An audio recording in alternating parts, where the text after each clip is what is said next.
কামাল আপনাকে দিয়ে স্থানীয় সরকার নির্বাচনকে বলা হয় গণতন্ত্রের ভিত্তি। শুরুতেই জানতে চাই এই স্থানীয় সরকার নির্বাচন আসলে কতটা গুরুত্বপূর্ণ? না, এটা তো খুবই গুরুত্বপূর্ণ নির্বাচন, খুবই গুরুত্বপূর্ণ। কারণ আপনি মানে গভর্নমেন্টকে যত আপনি মানুষের কাছ থেকে দূরে রাখবেন তত গভর্নমেন্ট অকার্যকর হবে। সরকারকে তো মানুষের কাছে নিতে হবে, সরকারকে বোঝাতে হবে যে আসলে জনগণই সরকার, এটা বোঝাতে হবে। এটা যতক্ষণ পর্যন্ত না বুঝবে ততক্ষণ জনগণ তার অধিকার আদায়ের জন্য তার যেটা ভূমিকা আছে এটা তো উপলব্ধি করতে পারবে না। তো এটা তো আমার তো মনে হয় যে এটা আরো অনেক আগে হওয়া উচিত ছিল, এই ইলেকশনটা অনেক আগে হওয়া উচিত ছিল।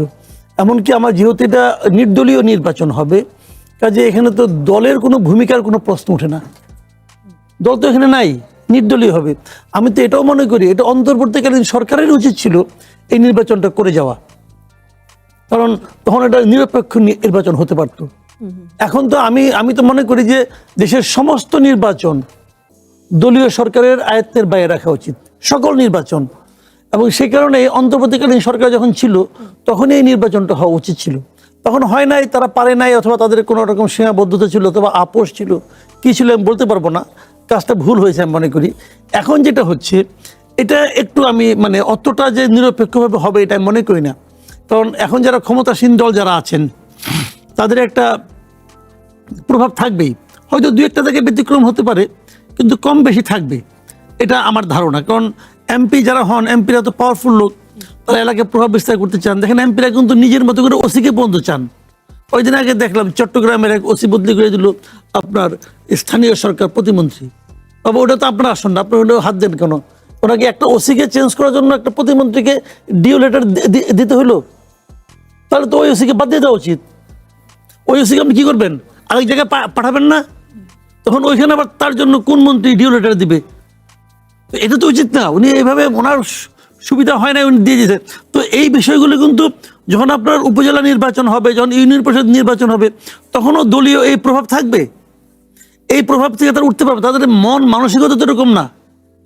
এই মন মানসিকতা ওঠার জন্য আমি মনে করি এটা উচিত ছিল যে অন্তর্বর্তীকালীন সরকার যখন ছিল, মানে যখন একটা আপনার দল নিরপেক্ষ সরকার থাকে তখনই সব নির্বাচন হয়ে যাওয়া উচিত। এটা যেটা হয় নাই।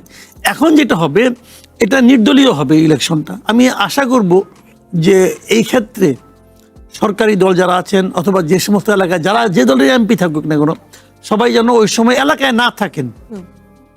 তাদের এলাকায় থাকা উচিত হবে না সময়টা, কারণ তারা থাকলেই প্রভাবে যে এমপি সাহেব আসছেন, উনি যদি হাইটা যান তারপরে ওনাদের ছায়া, এই ছায়ারও কিন্তু একটা প্রভাব আছে। এই ছায়া ওখানে না পড়ুক, এটা চাই।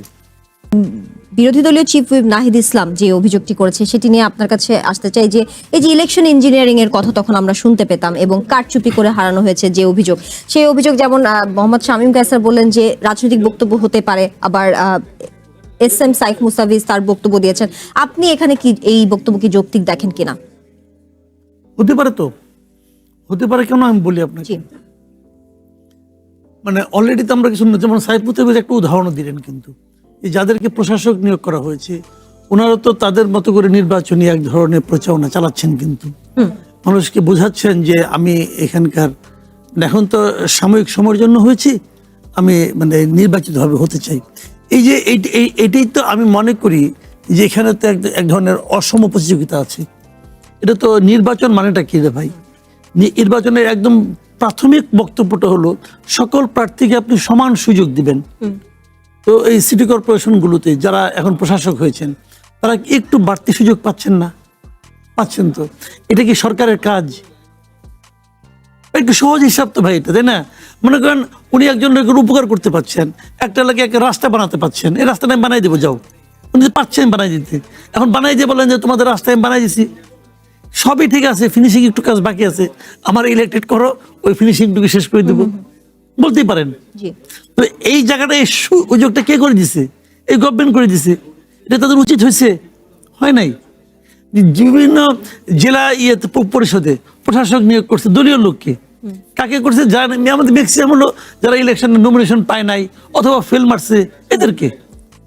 ঢাকা উত্তরে যাকে প্রশাসক বানাইছে সে তো ফেল করে আসছে। সে একটা দেখেন আপনি এখানে একটা খুব একটা নৈতিক অবস্থানটা দেখেন, সে একটা আসনে ফেল করছে। অর্থটা কি? অর্থ হলো ওই আসনের লোক ওনাকে যোগ্য মনে করে নাই। এখন যে নাকি একটা জায়গা আসন যোগ্য মনে করে নাই, তাকে ওইরকম আরো 8টা আসনের প্রশাসক বানাই দেওয়া হলো।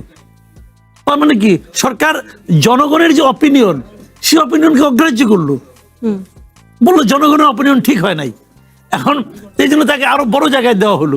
তো এটা কি গণতন্ত্র?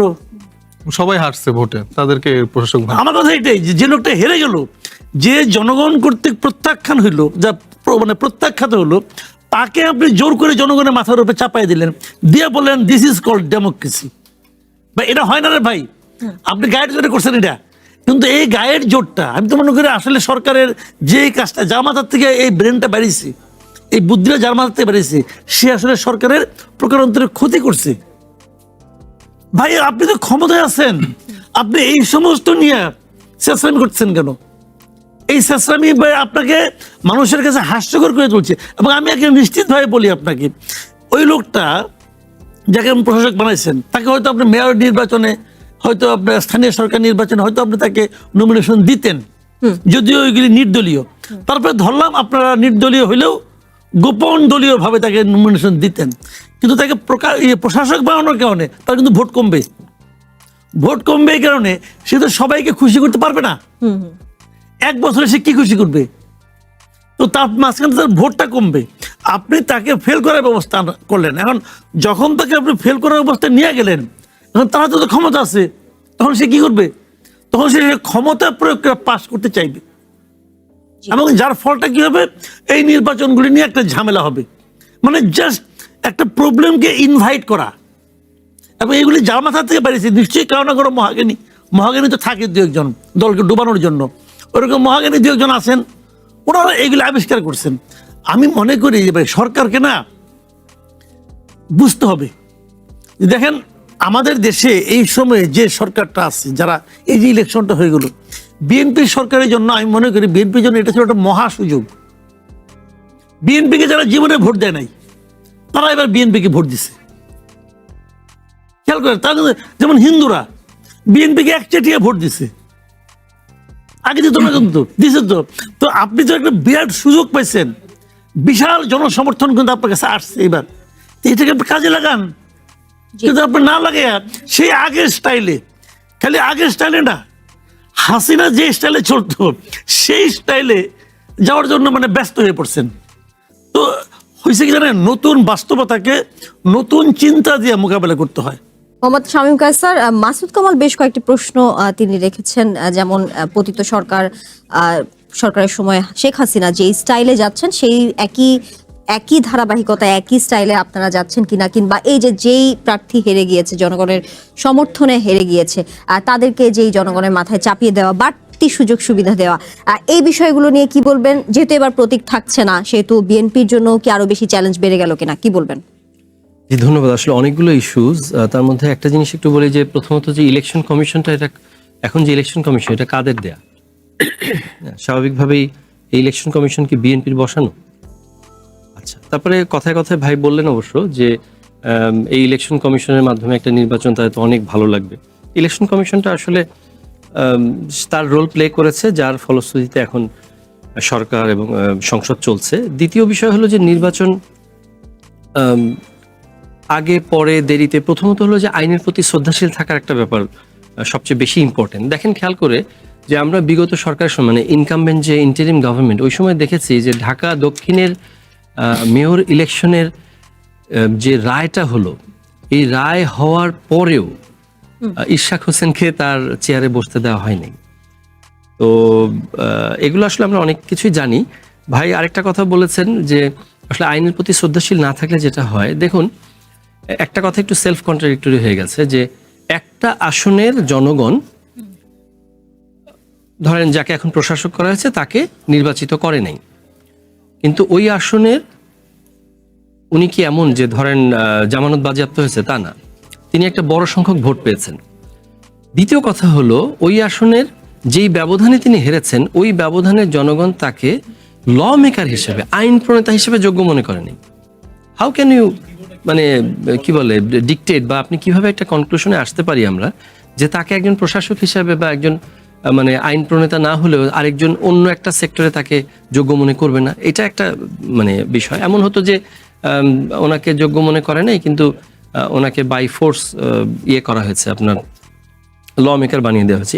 এটা না। আরেকটা ব্যাপার হলো যে দেখুন আমাদের গণতান্ত্রিক যে প্র্যাকটিসটা, যে এমনও দেশ আছে, যেমন ধরেন আপনি ইউনাইটেড স্টেটস যদি ধরেন, আপনার সরকার থাকা অবস্থায় তো ইলেকশনে যায়, তাই না? আপনি কনফ্লিক্ট অফ ইন্টারেস্টের কথা যদি বলেন, এখানে প্রথম কথা হলো যখন আমি ইলেকশনে দাঁড়ানোর জন্য অযোগ্য, সে যদি একটা প্রচারণায় নামে, যেমন ধরেন একজন সরকারি কর্মকর্তা, তিনি ইলেকশনে দাঁড়ানোর জন্য অযোগ্য, তাকে রিজাইন করে সে যদি আপনার আধা সরকারি বা যেটা এমপিওভুক্ত শিক্ষক হয়, বর্তমান যে নিয়মটা আসতেছে আমরা দেখতে পাচ্ছি, তিনি রিজাইন করার 3 মাসের মধ্যে আগে রিজাইন করতে হবে। তার মানে রিজাইন করে 3 মাস আগ পর্যন্ত তিনি কিন্তু আসলে ইলেকশনে অযোগ্য। আর অন্য হলো আপনার 3 বছর লাগে আর কি আপনার সংসদ নির্বাচন যেটা। তো তখন তিনি যদি পোস্টারিং করেন তাহলে কিন্তু সেটা কি হলো আপনার মানে আইন বহির্ভূত কাজ হলো। কিন্তু যিনি নির্বাচনের যোগ্য, তিনি তার প্রচারণা যদি তার নিজস্ব অর্থায়নে বা নিজস্ব স্বউদ্যোগে করেন, ওইটাতে আসলে আমরা রেসপেক্ট করতে পারছি না কেন?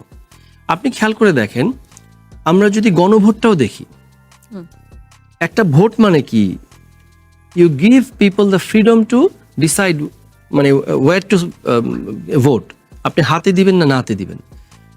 জনগণের ট্যাক্সের টাকায় রাষ্ট্রযন্ত্র ব্যবহার করে যখন হায়ের জন্য প্রচারণা করা হলো, আমিও হায়ের পক্ষে, but the thing is the procedure, the policy বা ওয়ে অফ ডুইং থিংসটা কি হচ্ছে, সেটা হলো ওইটা যদি কনফ্লিক্ট অফ ইন্টারেস্ট না হয়, তাহলে একজন নির্বাচনে যোগ্য লোক, যেটা আমাদের দেশে সারা বিশ্বের এরকম প্র্যাকটিস, যে ঠিক আছে আরও যারা আশাবাদী আছে তারাও পোস্টারিং করতে পারে।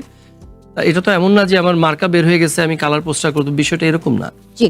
আপনার এই একটা বিষয়। আর একটা জিনিস খেয়াল করে দেখেন, এখানে বলা হচ্ছে যে বৈষম্য বা সরকার দলীয় জায়গাগুলোতে আপনার ফ্যামিলি কার্ড বা এই ধরনের বিষয়। আমি আমার রংপুর বিভাগের কথা বলি। রংপুর বিভাগের মধ্যে 4টি জেলা, আপনার গাইবান্ধা, কুড়িগ্রাম, নীলফামারী আর রংপুর, এই 4টি জেলায় 19টি আসন। 19টি আসনের মধ্যে মানে 8টা জেলার মধ্যে 4টা হলো 19টা, আর বাকি 4টা জেলায় আছে আপনার বাকি 14টা আসন। তো এই 19টা আসনের মধ্যে আমরা একটা আসন পেয়েছি, আমার আসনটা, বাংলাদেশ জাতীয়তাবাদী দল বিএনপি। বাকি 18টা আসনে 16টা জামাতে ইসলামী, 2টা হলো এনসিপি।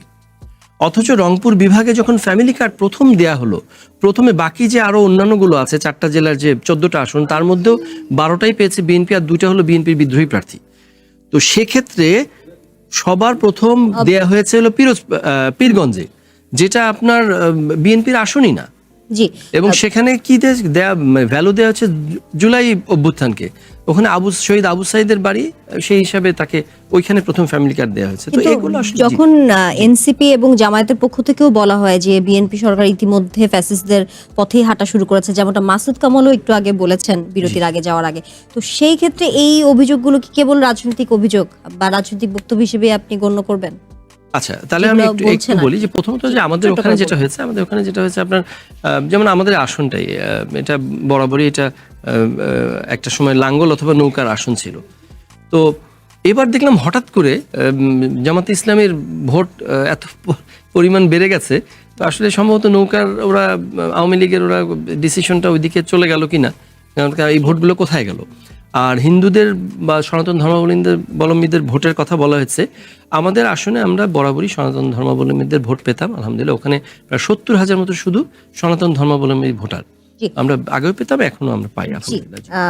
মাসুদ কামাল, আন্তর্জাতিক অপরাধ ট্রাইব্যুনালে আওয়ামী লীগের বিচার না হওয়া পর্যন্ত অপেক্ষা করার আহ্বান জানিয়েছেন প্রধানমন্ত্রী তারেক রহমানের তথ্য ও সম্প্রচার উপদেষ্টা জাহিদুর রহমান। যেহেতু এবার স্থানীয় সরকার নির্বাচনে কোনো দলীয় প্রতীক থাকছে না, সেই ক্ষেত্রে আওয়ামী লীগ বা জাতীয় পার্টির যে নেতাকর্মীরা আছেন তারা দলীয় পরিচয়ের বাইরে গিয়ে নির্বাচনে অংশ নিতে দেওয়া উচিত, তাদের কি বলবেন? আপনি তাকে অনুচিত বলবেন কোন আইনে? আইনগতভাবে তো একজন লোক যদি যেখানে যেই হোক না কেন, ওখানে তো দলীয় পরিচয় কোনো ব্যাপার না। ওখানে কি এমন কথা বলা হবে যে খন্দকার পরিবারে কেউ অংশ নিতে পারবে না? ওখানে কি বলা হবে যে ভূঁইয়া পরিবারে কেউ অংশ নিতে পারবে না?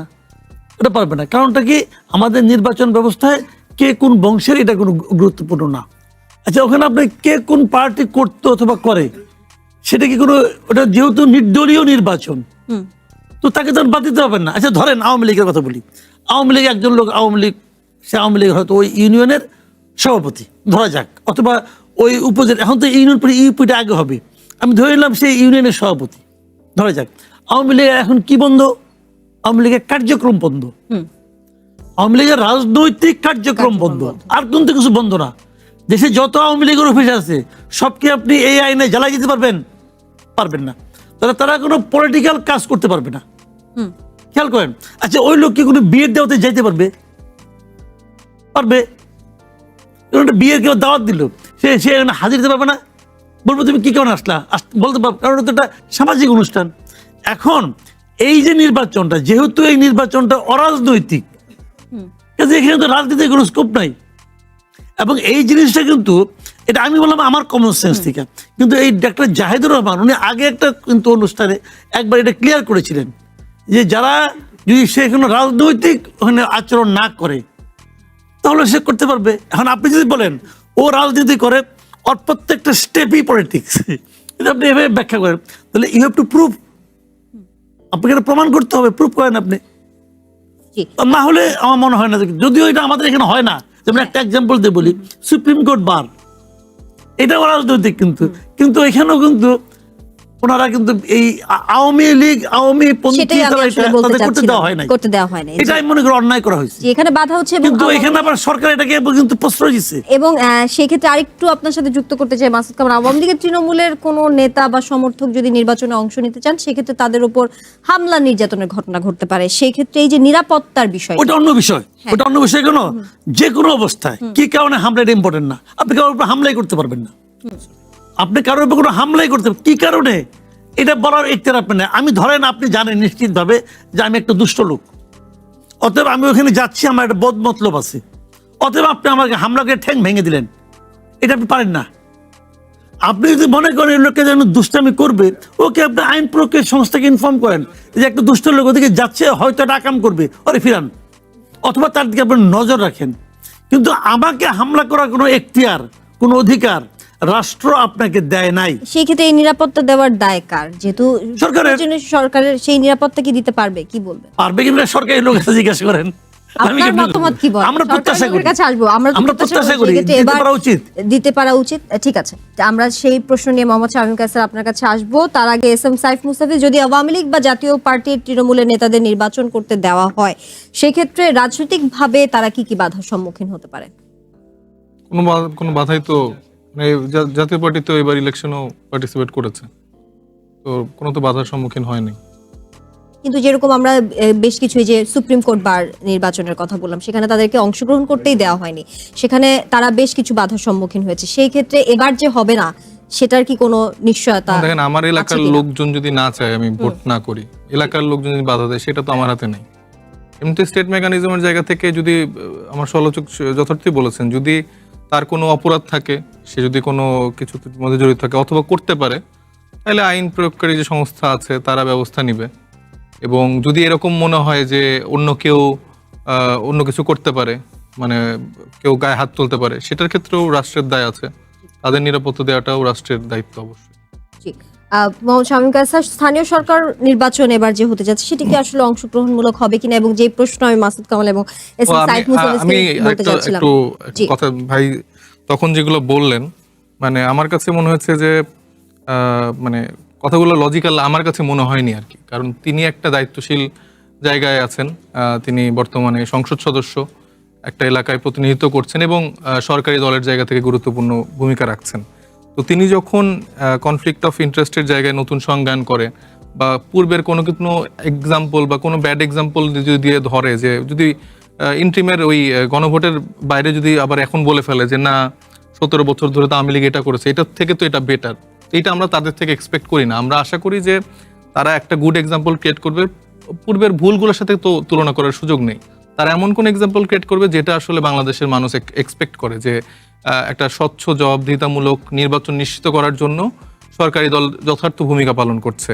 কিছুক্ষণ আগে আমি একটা নিউজ দেখলাম যে প্রধানমন্ত্রীর এপিএস যিনি আছেন আব্দুর রহমান সানি, উনার পিতাকে নতুন একটা ইউনিয়ন পরিষদ হয়েছে ব্রাহ্মণবাড়িতে সম্ভবত, সেখানকার প্রশাসক হিসেবে নিয়োগ প্রদান করেছে। এই যে নিয়োগগুলো হচ্ছে, মানে ওনারা কোন ক্রাইটেরিয়াতে আসলে নিয়োগ পাচ্ছেন, বা এখন আপনারা মানে জনগণ 2/3 মেজরিটিতে আমাকে ইলেকশনে ভোট দিয়েছে দেখে এখন আমি সবকে ধরাকে সরাজ্ঞান করে ফেলবো, সব জায়গা দখল করে নিব, সব জায়গায় আমার এপিএস এর বাবাকে, তার ভাগ্নেকে, মামাকে, চাচাকে বসাই দিয়ে বলবো যে না, সে পোস্টারিং করলে কি এমন দোষের, এটা তো করতেই পারে, তার একটু খায়েশ জাগতেই পারে। আপনারা গণভোটে হ্যাঁ ভোটের জন্য ক্যাম্পেইন করতে পারেন, আর অমুক সাহেব একটু পোস্টারিং করতে পারে না। আপনি রংপুরের উদাহরণ দিচ্ছেন, সেই সব আসনে নিশ্চয়ই বিএনপির মনে হয় আর কোনো প্রার্থী নাই, বিএনপির প্রার্থীরা উধাও হয়ে গেছে, সেখানে শুধু এই কার্ডগুলো তারা হ্যান্ডেলিং করতেছে।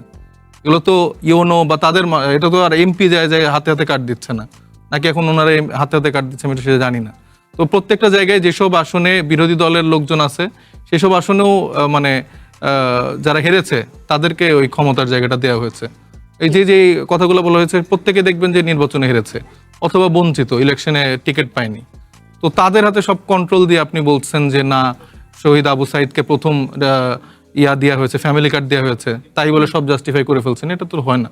জি, মোহাম্মদ শামীম স্যার, যে প্রশ্নগুলো বলেছেন এস এম সাইফ মুসা, সেগুলোর উত্তর নিশ্চয়ই আপনি দেবেন। সেই সাথে একটু জানতে চাই নিরাপত্তার বিষয়টি নিয়ে, আইন শৃঙ্খলা বাহিনীর যে নিরাপত্তার অবনতি বা উন্নতি যেটি আপনি বলেন, এইবার আসলে নির্বাচনে এই যে আওয়ামী লীগ তৃণমূলের কোনো নেতা বা সমর্থক যদি অংশ নেয়, সেক্ষেত্রে তাদের উপর হামলা নির্যাতনের ঘটনা যেন না ঘটে, সেই নিরাপত্তার দায়িত্ব সরকারের। সেই ক্ষেত্রে আপনারা কি সেটি নিশ্চিত করতে পারবেন কিনা, কি বলবেন, যেহেতু আমরা বেশ কিছু সময় আসলে আইন শৃঙ্খলা পরিস্থিতির অবনতি দেখেছি?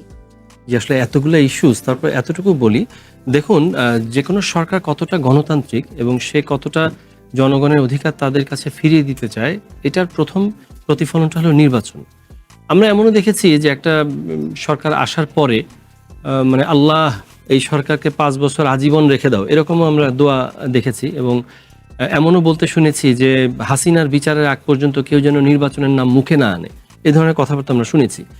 তো আমাদের এখানে কি হলো দেখেন, 4 মাস 4.5 মাসের মাথায় আমরা ইলেকশনের টেন্টেটিভ মানে ডিসিশনও গভর্নমেন্ট কিন্তু দিয়ে দিয়েছে। তারপরে আপনি দেখেন বাংলাদেশে যদি আমরা এই 5ই আগস্টের পরবর্তীতে আমরা দেখি, সবচাইতে ইঞ্জিনিয়ারিং ইলেকশন যদি দেখে থেকে ওটা দেখেছি আমরা ডাকসু নির্বাচন।